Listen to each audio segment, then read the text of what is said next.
welcome to this problem walkthrough. In this session, we'll explore problem number 1702, titled Maximum Binary String After Change. Together, we'll dive into its requirements, analyze approaches, and break it down step by step. Let's get started. In this problem, you are given a binary string, which consists of characters 0 and 1. You are allowed to repeatedly perform a specific operation. If you find two consecutive characters 01 foot, you can swap them to become 10. Your goal is to return the maximum binary string that can be achieved after applying this operation as many times as needed. A binary string is considered maximum if it contains the maximum number of consecutive ones, with any remaining zeros shifted to the rightmost positions. The input consists of a binary string of length up to 100,000, and the output is the modified binary string after performing the operations. This ensures that the solution is efficient, given the constraints. Let's look at the first example to understand the process better. The input binary string is 000110. Starting with this string, you can apply the operation multiple times. First, find the 01 foot at indices 3 and 4 and change it to 10, resulting in 000101. Then, repeat the operation for the next 01 foot at indices 2 and 3, giving us 001011. You can continue this process for the 01 foot pairs at indices 1 and 2, and then at indices 0 and 1, eventually arriving at 101,111 and finally 111,011. This is the maximum binary string possible for the given input, as all the ones have been moved to the leftmost positions with the remaining 0 pushed to the right. Now consider a simpler example where the input binary string is just 01 foot. In this case, there's only one operation to perform, swapping the 01 to become 10. Since no further 01 foot pairs remain, the string 10 is already the maximum binary string. This demonstrates how the operation works even for very short strings, ensuring that all ones are moved as far left as possible. In the third example, the input binary string is 1111. Here, the string already consists entirely of ones, meaning no 01 pairs exist. Since no operations are needed, the output is the same as the input, 1111. This case highlights that if the string already meets the condition of being maximum, no changes are required. Finally, let's discuss some edge cases. For example, if the input string contains only zeros, like 0000, the output will be all ones except the last character, so it becomes 1110. On the other hand, if the input string is already all ones, the output remains unchanged. For mixed cases, such as 1000110, the algorithm ensures that all ones are moved to the leftmost positions, resulting in 1111010. These scenarios illustrate how the solution handles various types of inputs efficiently, ensuring the binary string achieves the maximum form under the given rules. When solving this problem, several approaches can be considered. The first is the brute force approach, which involves simulating the given transformation process repeatedly. Here, we iterate through the binary string to locate pairs of 01 foot and replace them with 10. This process is repeated until no more transformations are possible. While this method is straightforward to implement, it is quite inefficient, especially for longer strings. Each transformation requires scanning the entire string, which takes n, and since multiple iterations may be needed, the overall complexity can grow to n squared. This trade-off between simplicity and efficiency makes the brute force approach impractical for larger inputs. On the other hand, an optimized simulation approach can be derived by focusing on the ultimate goal of the problem. The key observation here is that the maximum binary string is achieved when all zeros are pushed as far to the right as possible. To achieve this, we count the number of zeros in the string and also the number of ones that appear before the first zero. Using these counts, we can construct the final result directly. The maximum binary string will start with all the ones from the prefix, followed by as many ones as the count of zeros minus 1, and finally, a single zero at the end, if any zeros exist. This approach is highly efficient, requiring only a single pass through the string, making its time complexity n. By leveraging this observation, we avoid the repeated transformations of brute force while achieving the same goal more directly. Another method to solve the problem is a greedy simulation approach. This involves starting from the left of the string and greedily transforming every 01 foot pair into 10. By doing this, zeros are pushed to the right incrementally as the transformations progress. This approach is also efficient, with a time complexity of O(n), since each O1 foot pair is processed only once. However, it is less intuitive compared to the optimized observation-based method. Among these strategies, the optimized simulation with observations is the chosen approach. It avoids unnecessary transformations and directly leverages the problem structure. Instead of simulating the process step by step, it focuses on the count of zeros and the position of the first zero to construct the result directly. This makes it the most efficient solution, with a time complexity of O(n). Additionally, this approach is simple to implement once the insight about the transformation's long-term effect is clear. Unlike brute force, it avoids repetitive work, and compared to the greedy simulation, it is more straightforward in its reasoning. By focusing on the core structure of the problem, this method provides an elegant and optimal solution. While the optimized observation-based approach is highly efficient, it does come with certain trade-offs. It assumes that the key insight about the relationship between zeros and the maximum binary string is clear. If this observation is not immediately apparent, other methods like brute force or greedy simulation may offer more clarity, albeit at the cost of efficiency. The alternative greedy simulation approach, for example, achieves the same O(n) time complexity but involves more intermediate transformations, making it less direct. Ultimately, the optimized approach is preferred due to its simplicity and efficiency. It achieves a final time complexity of O(n) and requires only O(1) additional space, making it the best choice for solving this problem. By directly constructing the result based on counts, it minimizes unnecessary computations and provides a clean and elegant solution to maximizing the binary string. To solve this problem, we need to repeatedly transform a binary string until no further transformations are possible. The transformation rule is simple: whenever we encounter the substring O1 foot, we replace it with 10. Our goal is to efficiently simulate this process and determine the final state of the binary string.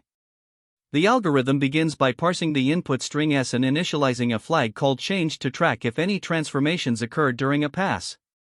With this setup, we then enter a loop where we repeatedly process the string until no changes are made. To handle the transformations efficiently in each pass, we use a temporary list called result to construct the new version of the string. This ensures that we can rebuild the string without modifying it directly, which would be less efficient since strings in Python are immutable. During each pass, we traverse the binary string from left to right. For every character, we check if it forms the substring O1 foot with the next character. If it does, we replace O1 foot with 10. Specifically, we append 1 to the result list to replace the 0, and then append 0 to replace the 1. We also skip the next character by incrementing the index by 2, since it has already been processed.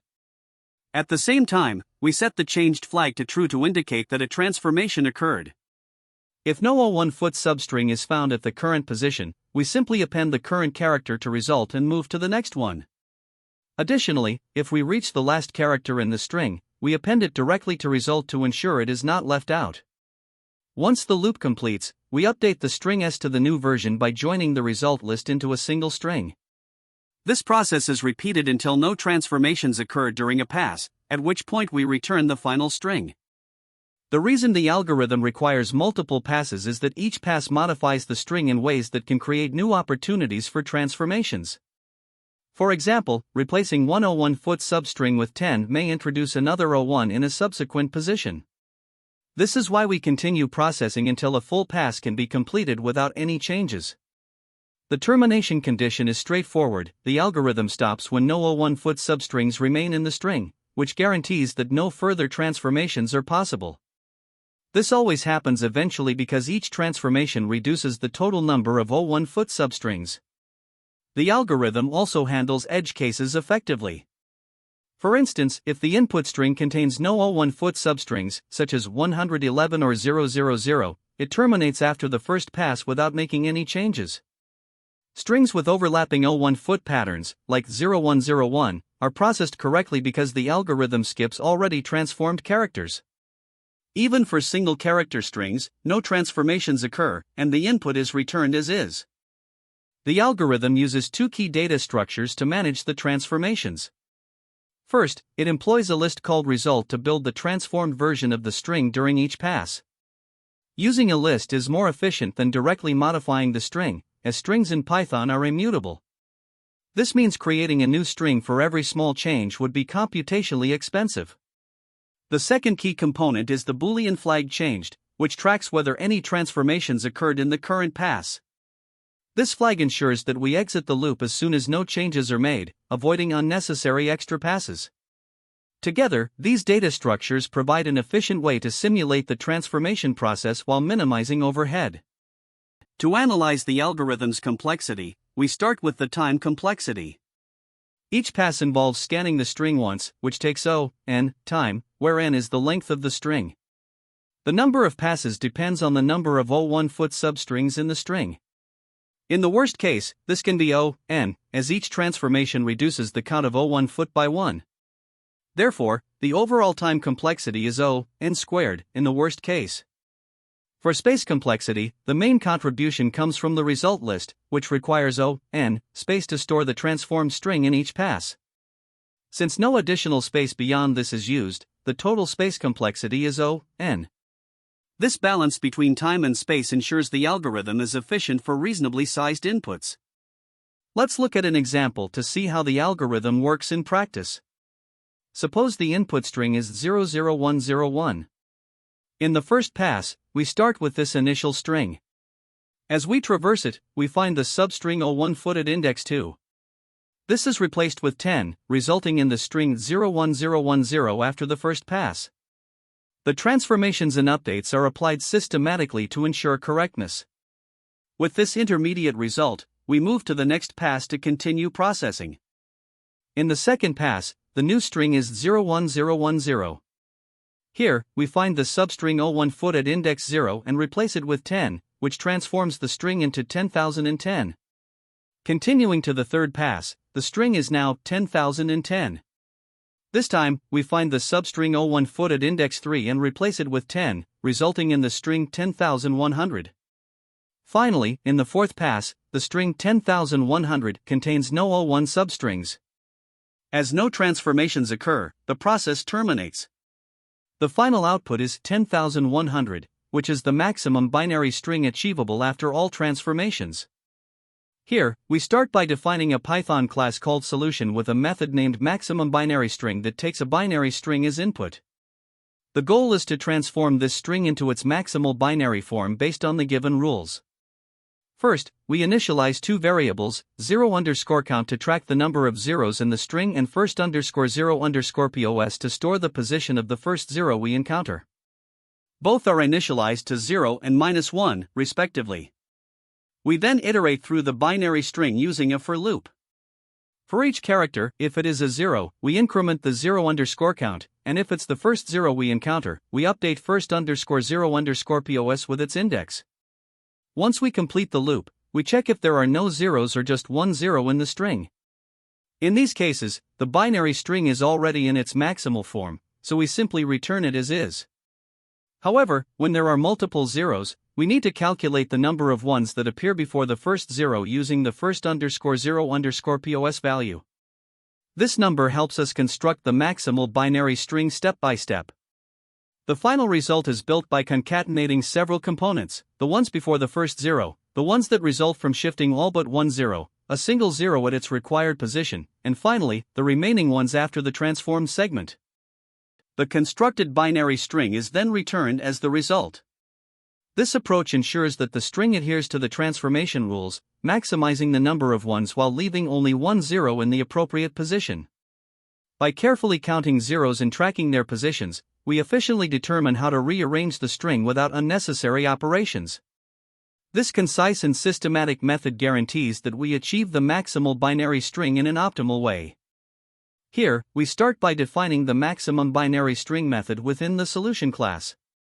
The goal of this method is to transform the given binary string into its lexicographically largest form using the specified rules.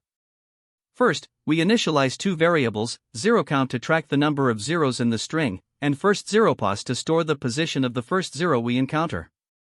Both are initialized to 0 and -1, respectively. Next, we iterate through the binary string using a for loop. For each character, we check if it's a 0. If it is, we increment the 0 count and, if this is the first 0 encountered, update first 0 pos to the current index. This lets us efficiently determine the total number of zeros and the position of the first one. Now, if there are no zeros or just a single 0 in the string, the binary string is already in its maximal form, so we can return it as is. Otherwise, we calculate the number of ones that appear before the first 0 and store this value in the variable ones before first 0. This value helps us determine how to construct the maximal binary string. Finally, we begin constructing the result by appending a sequence of ones equal to ones before first 0, followed by another sequence of ones representing the zeros that will be shifted to the right. The construction of the maximal binary string continues by appending a single 0. This 0 represents the last standing 0 after all others have been shifted to the right. After that, we append the remaining ones in the string, which is calculated as the total length of the binary string minus the sum of first 0 pos and 0 count. This ensures that all characters in the original string are accounted for, and the resulting binary string is in its lexicographically largest form. Finally, we convert the string builder object to a string and return it as the result. This approach is efficient, as it avoids modifying the input string directly and instead constructs the result step by step. By leveraging the count of zeros and their positions, we minimize the number of operations needed to achieve the desired transformation. Let's start with an example where the input string is 000110. First, we initialize two variables, 0_count, which starts at 0 and will keep track of the number of zeros in the string, and first_0_pos, which starts at -1 and will be used to remember the position of the first 0 encountered. We then traverse the string character by character. At index 0, the character is 0, so we increment 0_count to 1 and set first_0_pos to 0, since this is the first 0 we've come across. Moving to index 1, we encounter another 0, so we increment 0_count to 2. At index 2, we find yet another 0, so 0_count increases to 3. At index 3 and 4, the characters are 1, so no changes are made to our variables. Finally, at index 5, we encounter a 0 again, and we'll process this update shortly. At index 5, the last character is 0, so we increment 0_count to 4. After completing the traversal, we know that the total number of zeros is 4, and the position of the first 0 is 0. With this information, we move on to generating the maximum binary string. First, we calculate the number of ones that appear before the first 0, which is equal to first_0_pos. Since first_0_pos is 0, there are no ones before the first 0, so this part of the result is an empty string. Next, we construct the second part of the result, 0_count 1 ones, which gives us 3 ones, or 111. For the third part, we include a single 0, and for the final part, we append the remaining ones in the string, which are 11. Concatenating these parts gives us the result 111,011, which is the maximum binary string for the input 000110. Now, let's look at a simpler example where the input string is 1111.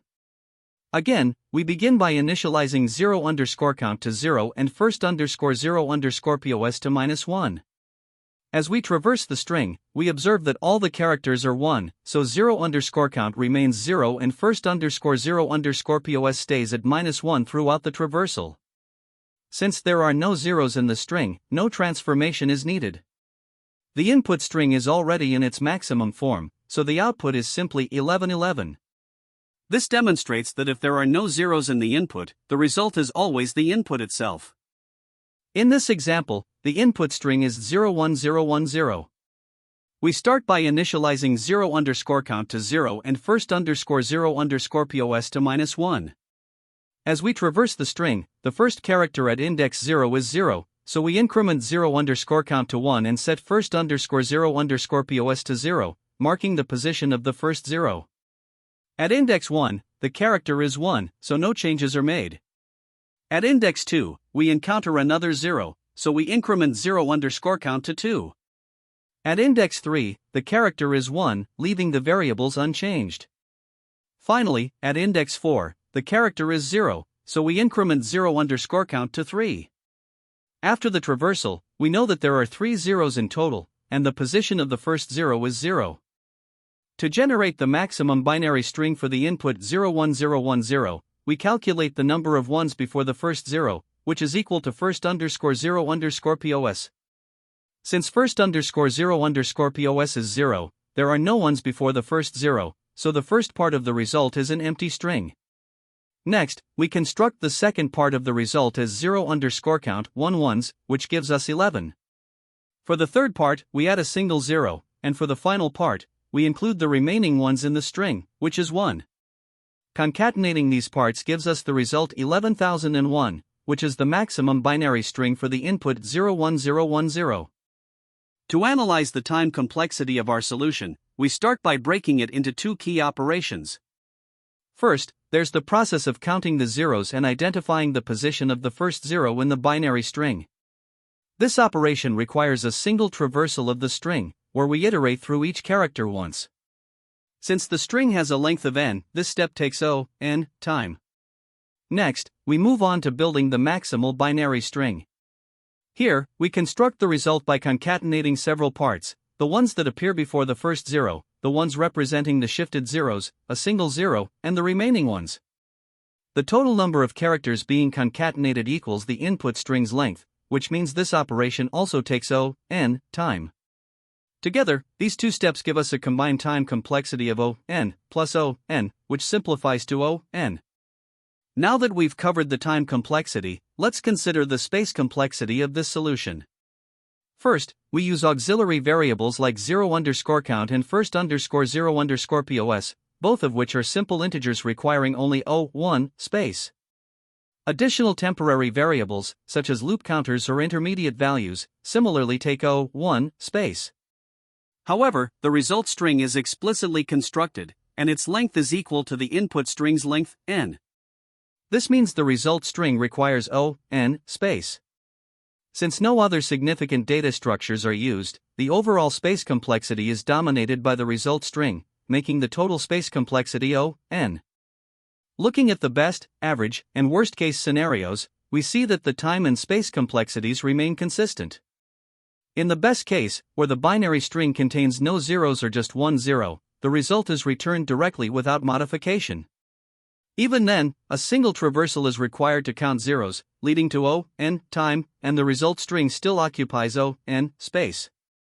In the worst case, when the string contains many zeros, both the traversal and the result construction involve the entire string, resulting in n time and n space. For the average case, the operations are proportional to the input length, with time and space complexities remaining n. By comparison, a naive approach would simulate each shifting operation step by step, modifying the string repeatedly.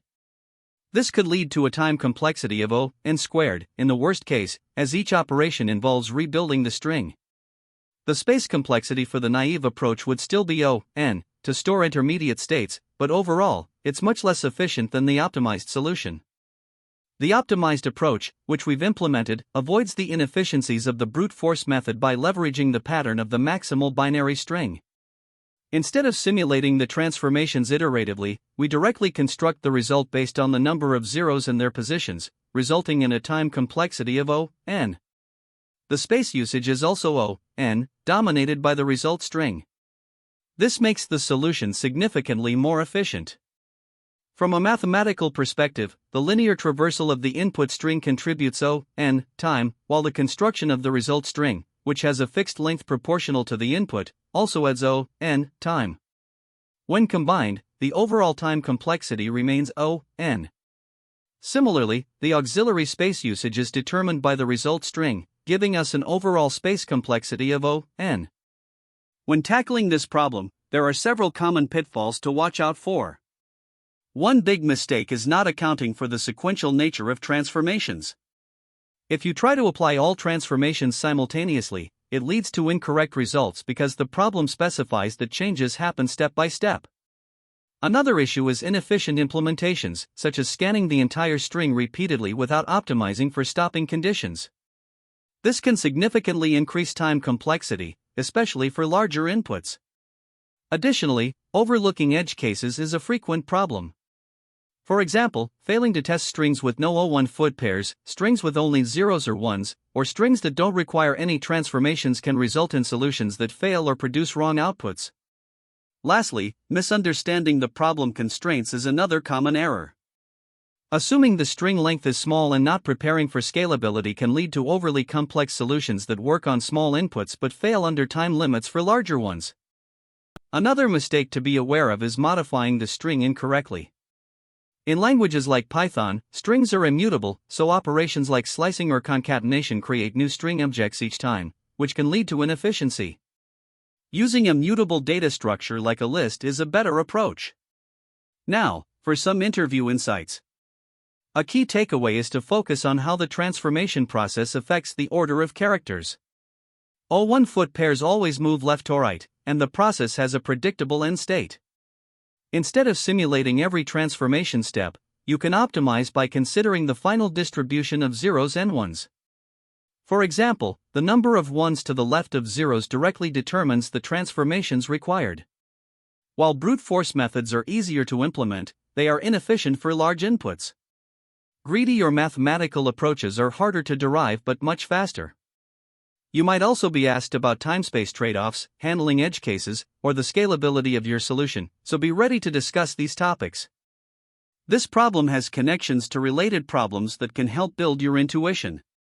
For example, LeetCode 54, Spiral Matrix, deals with iterative patterns, while LeetCode 238, Product of Array Except Self, focuses on in-place transformations.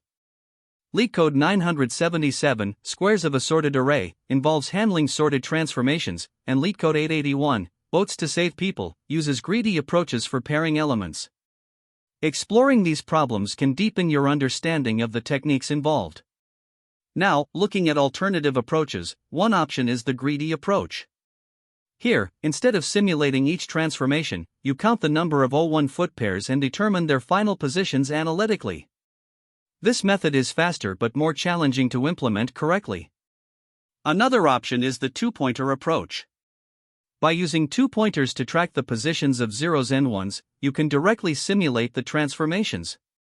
This strikes a balance between readability and efficiency, though handling edge cases might require extra care. A third approach is mathematical. The idea here is to derive the number of transformations purely from the initial distribution of zeros and ones in the string. This method is extremely efficient because it avoids simulation entirely, but creating the formula can be tricky in an interview setting. If you choose this approach, you'll need to clearly explain your thought process and demonstrate how the derivation leads to the correct result. While it's the most efficient option, it requires a strong understanding of the problem dynamics and might not be intuitive to implement on your first attempt. Great job making it to the end. We've summarized the key points of this problem, including its efficient solution and critical takeaways. Don't forget to practice similar problems and refine your skills further. Thanks for watching, and we'll see you in the next video. That's the end of this tutorial. I hope you found this explanation helpful for understanding the solution to this LeetCode problem. If you enjoyed this content, please consider subscribing to the channel for more coding tutorials and solutions. Feel free to leave a like if this video helped you, and don't hesitate to comment with any questions you might have. Thanks for watching, and happy coding!